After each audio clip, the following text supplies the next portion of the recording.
Virginians pushing back on this culture that wants us to shelve hope, that tells our children they have to accept low standards.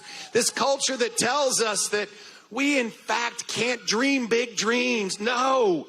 This is a moment for Virginians to push back on this left, liberal, progressive agenda and take our Commonwealth back. What bothers me to my core is what this man is doing.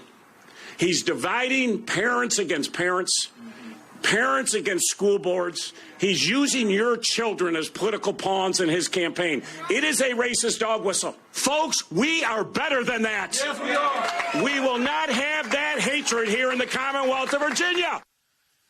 The candidates for Virginia governor making a final push on election eve. This race between Terry McAuliffe and Glenn Youngkin is widely seen as a referendum on the Biden presidency and a harbinger of things to come in the midterms, perhaps.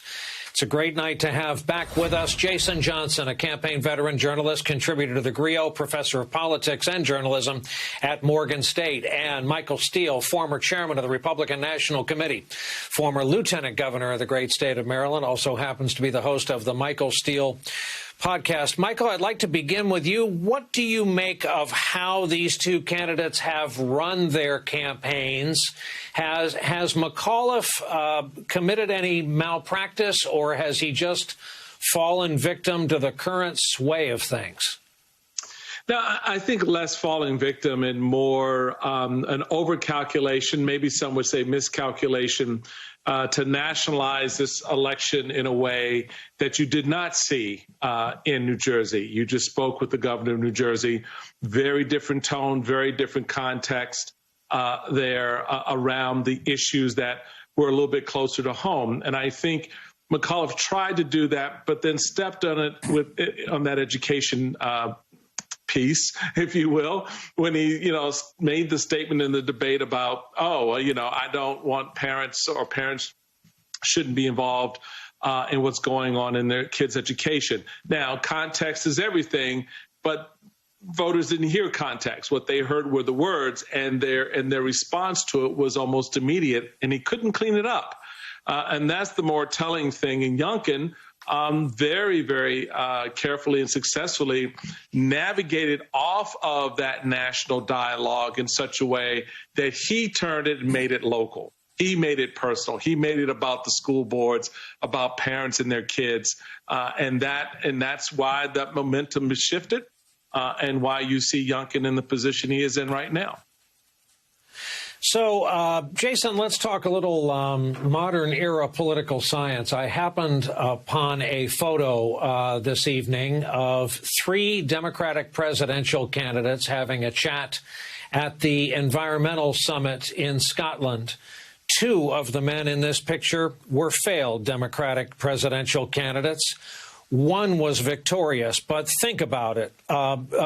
True blue Democrats would say the guy in the center of the picture lost to the U.S. Supreme Court. They would say the guy on the right lost to the first major public case of disinformation in the modern era, could not believe he was being taken down by it, and didn't effectively fight back. The guy on the far left, the only one of the three to get elected president as a Democrat, is just hanging on, down 11 points popularity. His Democratic candidate for governor of Virginia has blown a 5-point lead in 30 days. So you put all that together, Jason, is this the Republicans' best chance to win in the Commonwealth of Virginia? Yeah, that's pretty much it, Brian, because they're still operating off of old census information, and we've got a lot of problematic issues with this recent census. When the new numbers come out, it's going to be even harder for Republicans to win both local and statewide in the state of Virginia. Youngkin is riding a wave of being an individually rich guy and still being able to sort of hide the overt racism of these education issues to make himself competitive in this race. But I think when we look at Biden, it's important to take into consideration Joe Biden has accomplished things, right? I mean, he's got the vaccine rollout. He passed massive bills to sort of secure people's employment and funding and everything else like that. He has done some good things. He ended the war in Afghanistan. He doesn't even get credit for that. That was just about 2 months ago. But the problem is Joe Biden has not been as aggressive on the things that the public cares about. The Democrats who voted him to office, he hasn't been as aggressive on police reform. He hasn't been as aggressive on voting rights. He appears to be letting Joe Manchin and Kristen Sinema run the whole country. That is where people are frustrated and despondent. Remember, it's a year ago tomorrow that the guy beat Donald Trump. I mean, like he's dropped 11 points in a couple years. So can it be improved? Yes, it can. But I do think it sort of drags down every other Democrat running across the country right now, because when they look to their leader in the White House, he doesn't appear to be handling things as successfully or aggressively as he seemed to run.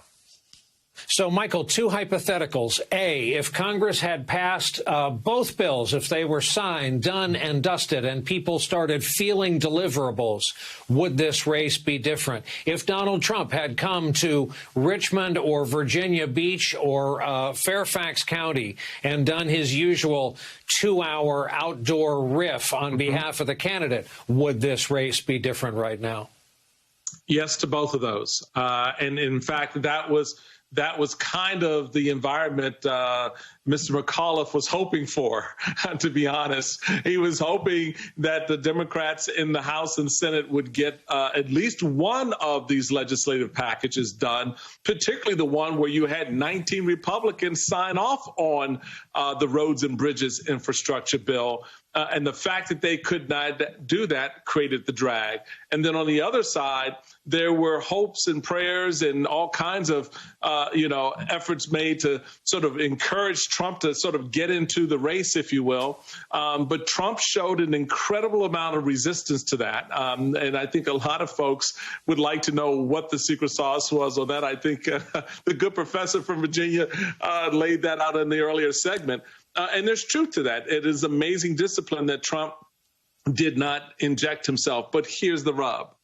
Come Wednesday morning, he will. And when he does, he will take credit for this, for Youngkin's victory in a very big way, which still doesn't solve the longer term problem Republicans will have going into next year, that Trump will again misread the fact that he was not in the race and he was issued the Heisman, right, by Youngkin, just kind of stay away, that was the crux of the win, not anything that he did or said by his 2 or 3 endorsements.